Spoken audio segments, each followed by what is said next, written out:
अस्सलाम वालेकुम स्टूडेंट्स, कैसे हैं आप सब। उम्मीद करता हूँ आप सब खैरियत से होंगे। तो आज की जो वीडियो है वो है सप्लीमेंट्री एग्ज़ाम ऑफ फिज़िक्स। जो हमारा पास फिज़िक्स है, तो फिज़िक्स सेकेंड ईयर, सही है। अब फिजिक्स सेकेंड ईयर की तो अब जो पेपर होगा वो ओल्ड बुक का ही होगा, चाहे कोई भी स्टूडेंट हो, क्योंकि सप्लीमेंट्री में सिर्फ ओल्ड बुक फिजिक्स फॉलो होगी। लास्ट ईयर वो ओल्ड ही थी, सही है। तो ओल्ड और न्यू का इसमें कन्फ्यूजन नहीं है। तो सप्लीमेंट्री पेपर के करने के से पहले वो स्टूडेंट जो सप्लीमेंट्री इस बार अटैम्प्ट करेंगे उनके लिए ज़रूरी है कि पेपर के बारे में जो उन्होंने पिछली बार गलतियाँ की, इस बार वो गलती ना दोहराएं। तो बहुत से स्टूडेंट हैं जिन्होंने टॉपिक जिस तरह ज़रूरत थी कि डेरिवेशन और न्यूमेरिकल्स, इन दोनों ही चीज़ों को प्रैक्टिस करना था, तो दोनों करे भाई, फिर भी पेपर रुक गया। तो अब ये ज़रूर हो सकता है कि उन्होंने जो डेरिवेशन या न्यूमेरिकल की प्रैक्टिस की है वो अच्छे से नहीं की, एक दफ़ा सिर्फ समझा और उसको रिवाइज नहीं किया। मे बी ये गलती हो सकती है, कोई भी वजह हो सकती है। अगर आपको इससे बारे में रिलेटेड कुछ भी पूछना है, समझना है, तो आप मुझसे व्हाट्सएप पे कांटेक्ट करके पूछ सकते हो।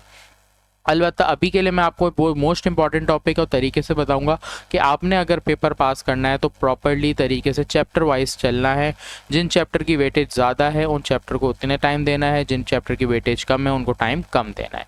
जैसे सबसे पहले चैप्टर है 11 हीट, जिसमें आपके पास शॉर्ट में है beta is equal to 3 alpha, most important short के लिए एक टॉपिक। उसके बाद लॉन्ग के लिए है average translation kinetic energy direct equation two absolute temperature. या तो ये इस तरह लिखा हुआ आता है, या वर्डिंग में आता है, या सिंपल ये भी आ जाता है, सही है। तो किसी भी तरह से ये सवाल आ सकता है, तो आपको हर तरह से पता होना चाहिए कि ये किस तरीके आएगा, सही है। तो ये भी मोस्ट इंपॉर्टेंट में से एक है। फिर है first law of thermodynamic application isobaric और आइसोथर्मल, दो एप्लीकेशन इंपॉर्टेंट है, लीस्ट इंपॉर्टेंट टॉपिक में से एक है, मैं कहूँगा। फिर आपके पास इंपॉर्टेंट टॉपिक है थोड़ा सा, C P minus C V is equal to R. फिर मोस्ट इंपॉर्टेंट में से एक है जो पिछले साल के लिए भी इंपॉर्टेंट थी, P is equal to 1/3 P V square. आप लोग 5 ईयर को देख सकते हो कि 5 ईयर में सवाल कौन सा है, लेकिन ये नहीं जज कर सकते कि लास्ट ईयर अगर सवाल आया तो इस बार नहीं आएगा। तो सप्लीमेंट्री में रैंडमली कुछ भी आ सकता है। उसके बाद इन दो सवालों में से ऐसा है कि अगर या तो ये डेरिवेशन पेपर में आ जाए या कार्नोट इंजन आ जाए, चांस है कि इन दोनों में से कोई एक नज़र आएगा। तो आपने दोनों की अच्छे से प्रिपरेशन करनी है। न्यूमेरिकल्स की बात करें तो जितने भी न्यूमेरिकल इस चैप्टर में इंपॉर्टेंट है, मोस्ट इंपॉर्टेंट, उन चैप्टर्स के न्यूमेरिकल, उन क्वेश्चंस के न्यूमेरिकल की मैंने वीडियो बनाई है रिवीजन के लिए, आप इस वीडियो को कर सकते हो। लिंक में नीचे मैं आपको इसका, नीचे डिस्क्रिप्शन में लिंक आपको मिल जाएगा, सही है। उसके बाद बढ़ते हैं चैप्टर नंबर 12 इलेक्ट्रोस्टैटिक।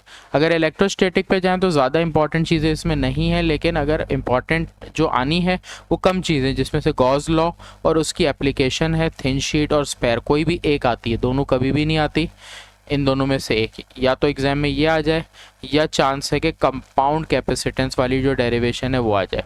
सबसे ज़्यादा ये दो इंपॉर्टेंट है, बाकी पोटेंशियल डिफरेंस वाला कम इंपॉर्टेंट है, इलेक्ट्रिकल फील्ड वाला कम है। चैप्टर 12 के इंपॉर्टेंट न्यूमेरिकल, उसकी वीडियो मेरे पास है, लिंक में आपको नीचे डिस्क्रिप्शन में लिंक मिल जाएगा।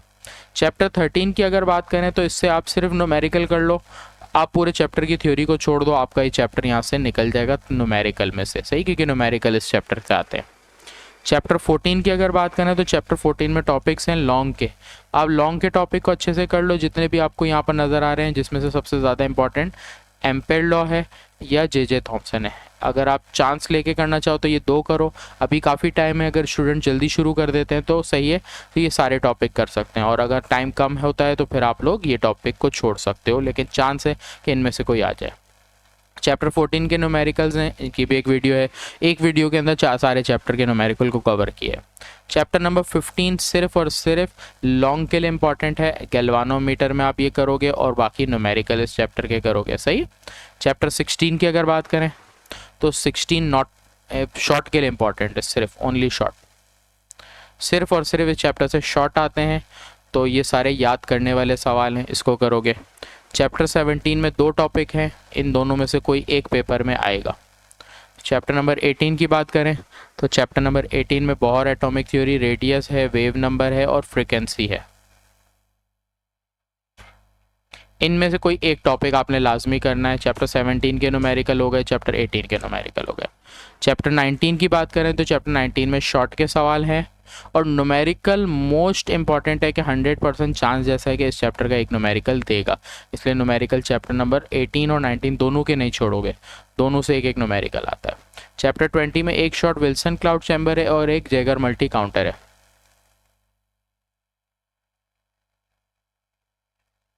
सही, इन दोनों में से कोई एक का चांस है, लेकिन ये आता सवाल शॉर्ट में, तो शॉर्ट को सिक्योर करना हो तो इसको करो, वरना अगर शॉर्ट में अगर हम न्यूमेरिकल ज़्यादा करते हो तो इनको कम करने की ज़रूरत है, तो आपका फिर भी पेपर हो जाता है। सही है, तो इन समरी आपको मैंने पूरा आपको पेपर समझा दिया, टॉपिक समझा दिए, यहाँ से आप सारी चीज़ें कॉपी कर सकते हो। इन केस अगर आपको इसकी पीडीएफ चाहिए तो आप मुझसे व्हाट्सएप पे कांटेक्ट कर सकते हो, वरना मैं सारी चीज़ें समझा चुका था तो आप इसको स्क्रीनशॉट ले सकते हो। सही है, अगर कोई नीड हो तो आप मुझसे व्हाट्सएप पे कांटेक्ट कर सकते हो। चलो, मैंने समझाया ऐसा है कि आप अगर घर में खुद प्रिपेयर करना चाहो तो इसको देख के प्रिपेयर कर सकते हो। सही है, आज की वीडियो यहीं तक है और अल्लाह हाफिज़।